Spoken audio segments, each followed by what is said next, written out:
एक ऐसा स्थान जो रहस्यों से भरा हुआ है। यह पर्वत जितना ऊंचा, इसकी सच्चाई उससे भी कहीं ज्यादा गहरी। दुनिया का एकमात्र पहाड़ जिसके अंदर ऐसे अनसुलझे रहस्य हैं जो हमारी सोच और विज्ञान की सीमाओं को तोड़ देते हैं। 2001 चीन सरकार ने कैलाश पर कुछ ऐसा देखा जिसके बाद उन्होंने कैलाश पर चढ़ने पर प्रतिबंध लगा दिया। दुनिया का सबसे ऊंचा पहाड़ माउंट एवरेस्ट, जिसकी ऊंचाई 8,848 मीटर है, उस पर आज तक 7,000 से ज्यादा लोगों ने चढ़ाई की है।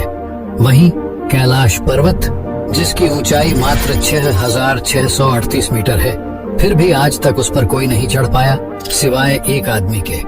तो आखिर ऐसा क्या है कैलाश में जो लोगों को इस पर चढ़ने से रोकता है?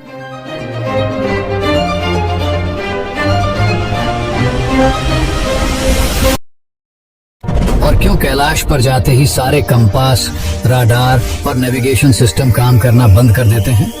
माना जाता है कि यहाँ हिम मानव या यति भी रहते हैं, और यह दावा न सिर्फ वहाँ रहने वाले लोगों ने किया है, बल्कि 2019 में भारतीय सेना ने भी कुछ ऐसे ही दावे किए थे। प्रमाण के तौर पर उन्होंने तस्वीरें भी क्लिक की थी।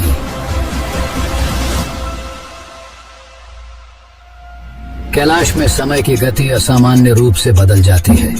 इस पर्वत पर चढ़ने वालों ने बताया है कि उनके नाखून और बाल सामान्य रूप से कहीं ज्यादा तेजी से बढ़ते हैं और उनका चेहरा भी बूढ़ों की तरह लगने लगता है, मानो 2 दिनों में 2 साल का सफर तय कर लिया हो। आज तक बहुत से लोगों ने कैलाश पर चढ़ने की कोशिश की, लेकिन कोई भी उसकी चोटी तक नहीं पहुंच पाया, और जिसने पहुंचने की कोशिश की वह मारा गया। इन सब के बाद चीन ने हेलीकॉप्टर की मदद से उसकी चोटी पर पहुंचने की कोशिश की, लेकिन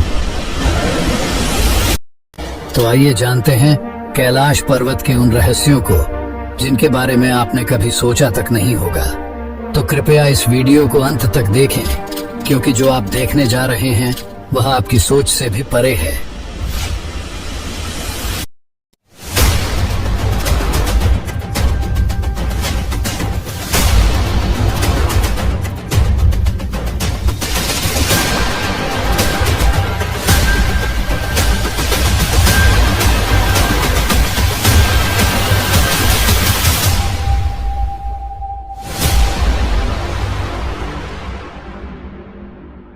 उन्नीस 1962 में भारत और चीन के बीच का सीमा विवाद इतना ज्यादा बढ़ गया कि यह एक भयंकर युद्ध में बदल गया, जिसमें भारत को भारी नुकसान उठाना पड़ा। और इस युद्ध के परिणाम स्वरूप चीन ने भारत की लगभग 72,000 वर्ग मील भूमि पर कब्जा कर लिया।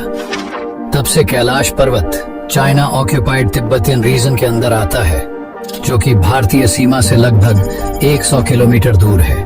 यह पर्वत हिंदू, बौद्ध और जैन तीनों धर्मों के लोगों के लिए आस्था का प्रतीक है। 1991 में चीन और जापान के कुछ वैज्ञानिकों ने मिलकर कैलाश पर चढ़ने की योजना बनाई। बहुत दिनों तक रिसर्च करने के बाद एक दिन साफ मौसम देखकर उन्होंने ऊपर चढ़ना शुरू किया। कुछ दूर ऊपर चढ़ने के बाद एक भयानक एवलांच ने उनका रास्ता रोक दिया। फिर बर्फबारी होने लगी और मौसम अचानक ही बदलने लगा, जिसके कारण उनके 19 वैज्ञानिकों की चढ़ाई के दौरान ही मौत हो गई। इसके बाद और भी कई ऐसे हादसे हुए जहां लोगों ने कैलाश पर चढ़ने की कोशिश की और मारे गए, और जो जिंदा बचकर आ भी जाते थे वे कुछ बता नहीं पाते थे, और 2 सालों के अंदर ही उनकी मौत हो जाती थी। चीन को भरोसा था कि कैलाश पर्वत पर कुछ तो रहस्य है। इन हादसों के बावजूद भी चीन ने हार नहीं मानी और अब वे हेलीकॉप्टर लेकर कैलाश पर चढ़ने लगे। जब वे थोड़ी ऊंचाई पर पहुंचे तो जो नजारा देखा वह काफी खूबसूरत था, लेकिन फिर अचानक मौसम खराब होने लगा। बिजली इस तरह चमकने लगी मानो हेलीकॉप्टर को जाने से रोक रही हो। ऑक्सीजन सिलेंडर होने के बावजूद उन्हें सांस लेने में तकलीफ होने लगी, पर उन्होंने हार नहीं मानी और ऊपर की ओर बढ़ने लगे। पर कुछ ही देर बाद हेलीकॉप्टर के नेविगेशन, कंपास और राडार सिस्टम ने भी काम करना बंद कर दिया। धीरे धीरे हेलीकॉप्टर के सारे पार्ट्स बंद हो रहे थे। हेलीकॉप्टर क्रैश होने की कगार पर था,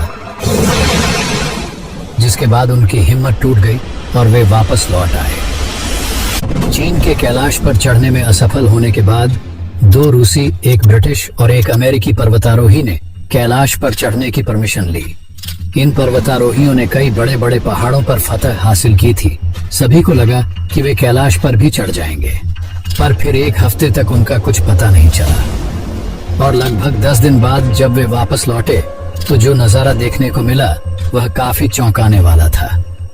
उनके बाल बड़े बड़े और चेहरे पर झुर्रियां थी, मानो उन्होंने 10 दिनों में 10 सालों का सफर तय कर लिया हो। और फिर कुछ दिनों बाद एक अजीब स्थिति के चलते सभी की मौत हो गई। तो आखिर ऐसा क्या है कैलाश में जो लोगों को यहाँ जाने से रोकता है? वैज्ञानिक आज तक इस सवाल का जवाब नहीं खोज पाए, पर पुराणों के अनुसार यह एक पवित्र स्थल है जिसकी रक्षा स्वयं भगवान शिव करते हैं। कुछ मान्यताओं के अनुसार यहाँ 7 चिरंजीवी और सप्तऋषियों के साथ ही महाघोरियों की शक्तियां भी हैं जो लोगों को कैलाश पर चढ़ने से रोकती हैं। और कैलाश पर चढ़ने वाले सभी लोगों ने इन अलौकिक शक्तियों को महसूस किया है। 1999 में रूसी विशेषज्ञ अर्नस्ट मोल्दाशेव अपनी एक टीम के साथ कैलाश पहुंचे। उनकी टीम में भूवैज्ञानिक और इतिहासकार भी शामिल थे। उन्होंने कई महीनों तक कैलाश के नीचे और आसपास शोध किया और अपनी पुस्तक where do we come from में एक चौंकाने वाला दावा किया। वे बताते हैं कि कैलाश कोई साधारण पर्वत नहीं बल्कि एक मानव निर्मित पिरामिड, मैन मेड पिरामिड है जो अंदर से खोखला है। उनके अनुसार कैलाश को सदियों पहले मनुष्यों द्वारा बनाया गया था। वे बताते हैं कि रात में कई बार उन्हें और उनकी टीम को कैलाश के अंदर से अजीबोगरीब आवाजें सुनाई दी, मानो उसके भीतर कोई रह रहा हो। अर्नस्ट मोल्दाशेव की इस वर्णन से मेल खाती बात हमें हिंदू और बौद्ध ग्रंथों में भी मिलती है। इन ग्रंथों के अनुसार कैलाश के नीचे एक भव्य नगरी बसी हुई है जहाँ के लोग हजारों वर्षों से जीवित हैं। इस नगरी का नाम है शंभल या शंभला। कैलाश पर्वत पर चढ़ने वालों का दावा है कि उन्होंने बर्फ पर 3 से 4 फीट लंबे विशाल फुटप्रिंट्स देखे हैं। केवल स्थानीय लोग ही नहीं बल्कि इंडियन आर्मी ने भी ऐसे पद चिन्ह देखने का दावा किया है। 2019 में इन दावों के प्रमाण के लिए तस्वीरें और वीडियो भी बनाए गए थे। ये पद चिन्ह किसी और के नहीं बल्कि यति के माने जाते हैं, जिसे हिम मानव भी कहा जाता है। देखने वालों के अनुसार यति आधा भालू और आधा बंदर जैसा दिखता है और इसकी ऊंचाई 12 से 14 फीट होती है। यहाँ के स्थानीय लोगों ने भी इसे कई बार देखने का उल्लेख किया है और इसे देखना अशुभ माना जाता है। इसी कारण इसके बारे में ज्यादा चर्चा नहीं की जाती। यति के अलावा कैलाश की ऊंचाइयों में अघोरियों या महाअघोरियों के देखे जाने की बात भी कही जाती है। इसके कुछ प्रमाण भी हमें प्राप्त होते हैं। लेखक मयूर कालबाग अपनी किताब अघोरी दी अनटोल्ड स्टोरी में बताते हैं कि अघोरी साधक 150 से 200 वर्षों तक जीवित रह सकते हैं। माना जाता है कि यहाँ महाअघोरी भी रहते हैं जिनकी आयु 4000 से 5000 वर्ष तक हो सकती है। ये अघोरी यहाँ रहकर हजारों वर्षों तक साधना करते हैं। माना जाता है कि कैलाश धरती का केंद्र है, जिसे सेंटर ऑफ द अर्थ या एक्सिस मुंडी भी कहा जाता है। यहाँ चुंबकीय बल यानी कि मैग्नेटिक फोर्स इतना अधिक है कि इस पर्वत के पास जाते ही सभी कंपास, रडार और नेविगेशन सिस्टम काम करना बंद कर देते हैं। कैलाश में एक और अजीब बात यह है कि यहाँ कई बार ओम और डमरू की ध्वनि सुनाई देती है। इसके तर्क में वैज्ञानिकों का कहना है कि बर्फ के गिरने और हवाओं के टकराने से ये आवाजें उत्पन्न होती हैं। पर सवाल ये है कि दुनिया में और भी कई बर्फीले पर्वत हैं, फिर केवल कैलाश पर ही ये ध्वनियां क्यों सुनाई देती हैं, जिसका विज्ञान के पास कोई जवाब नहीं है। जरूरी नहीं कि जो हमारी समझ से परे हो वह असत्य हो, क्योंकि ओम की ध्वनि पूरे ब्रह्मांड में विद्यमान है। शिव का वास है कैलाश में और शिव ही सत्य है और सत्य ही सनातन। माना जाता है कि भगवान शिव आज भी अपने शिवगणों के साथ कैलाश में निवास करते हैं। यही शिवगण या यूं कहें भूत, प्रेत और आत्माओं की टोली लोगों को कैलाश पर चढ़ने से रोकती है। यहाँ तक कि कैलाश में कई दिव्य अस्त्र छिपे हुए हैं, पर उन्हें जानने से पहले हमें मानसरोवर और राक्षस ताल को समझना होगा। कैलाश पर्वत से मात्र 35 किलोमीटर दूर ये 2 झीलें स्थित हैं। दोनों एक ही स्थान पर एक ही वातावरण में हैं, फिर भी दोनों का स्वभाव एक दूसरे से बिल्कुल भिन्न है। मानसरोवर दुनिया की सबसे ऊंची मीठे पानी की झील है और इसका पानी हमेशा शांत और स्थिर रहता है। वहीं इसके बगल में स्थित राक्षस ताल का पानी इतना अधिक खारा है कि उसमें जीवन पनप नहीं सकता। राक्षस ताल का पानी हमेशा उथल पुथल में रहता है, मानो कोई आंतरिक बेचैनी से भरा हो। एक और रहस्य जो विज्ञान की समझ से परे है वह यह है कि मानसरोवर का पानी कभी जमता नहीं। चारों ओर बर्फ से घिरे होने के बावजूद इसका तापमान पूरे साल एक समान रहता है। वहीं राक्षस ताल का तापमान मौसम के अनुसार बदलता रहता है। माना जाता है कि मानसरोवर में स्नान करने से सभी पाप धुल जाते हैं, जिसके कारण दूर दूर से श्रद्धालु यहाँ आते हैं। बहुत समय पहले अर्थात वैदिक काल में ब्रह्मा जी ने अपनी कल्पना से इस झील का निर्माण किया था। इसी कारण मन से बनी इस झील को मानसरोवर कहा जाता है। वहीं दूसरी ओर राक्षस ताल का निर्माण रावण ने किया था।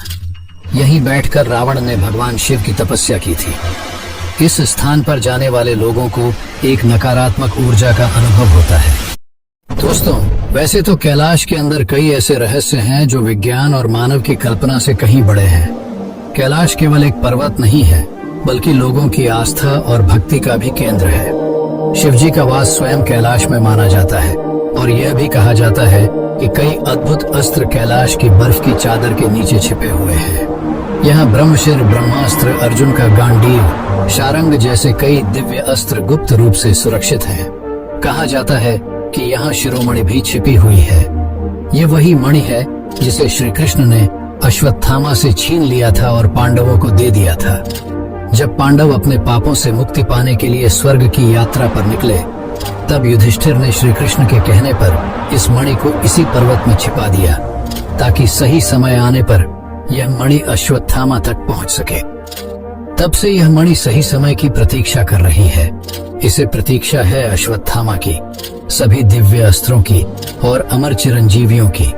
इसे प्रतीक्षा है कलयुग के अंत की, ताकि जब कलयुग के अंत में भयंकर युद्ध होगा तो यह भगवान कल्कि की सहायता कर सके। तो दोस्तों, इस वीडियो में बस इतना ही। अगर आपको इस वीडियो से कुछ नया सीखने को मिला हो तो इसे जरूर शेयर करें और ऐसे ही और रोचक वीडियो देखने के लिए चैनल को सब्सक्राइब करें। धन्यवाद।